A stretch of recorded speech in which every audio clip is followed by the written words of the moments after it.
সন্তানদের জীবনে মা এক বিশাল গ্রহ।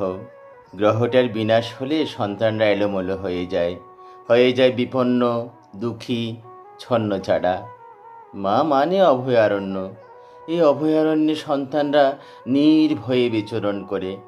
মা হারালে যেন জগৎ হারিয়ে যায়। মা, তুমি কি সত্যি হারিয়ে গেছো? কোন গহীন অন্ধকারে, কোন অতলে মা? তুমি যদি হারিয়ে যাও তাহলে রোজ রোজ যে আমার মুখে ভাত তুলে দাও, তোমাকে আমি পান সাজিয়ে দিই, মিষ্টি করে বকা দিতে দিতে বলি, কেন তুমি পান খাও মা? কেন বা জর্দা? তুমি আমার মাথায় হাত বুলিয়ে দাও, 3-4 বার করে জিজ্ঞেস করো ভাত খেয়েছি কিনা।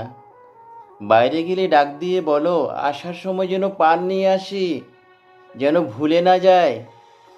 রোজ তোমায় আমি ওষুধ খাইয়ে দিই, স্নান করিয়ে দিই, কাপড় পরিয়ে দিই, সাদা চুলে খোপা করে দিই। প্রতিদিন তোমার সাথে কত কত সখ্যতা আমার, কত মান অভিমান, কত হাসি, কত সুখ দুঃখের আলাপ।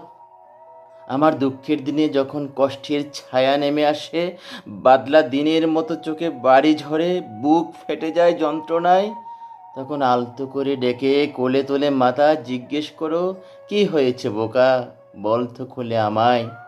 তারপর তারপর বুকের ভেতর থেকে কষ্টের মেঘ কেটে গিয়ে শুভ্র মেঘের মতো হালকা হই। তুমি যেন আমার পরম অভয়ারণ্য। এতটা নিরাপদে রাখো আমায়, মনে হয় আমি রবি ঠাকুরের বীর পুরুষ, সমস্ত ভয় বিনাশ করে ঢাল তলোয়ার নিয়ে যুদ্ধজয়ী মহানায়ক। তুমি মা এক টুকরো স্বর্গ, অভয়া, অন্নপূর্ণা, ধরিত্রী, জগদাত্রী। তুমি দশভুজা, তারা, পার্বতী, লক্ষ্মী, সরস্বতী।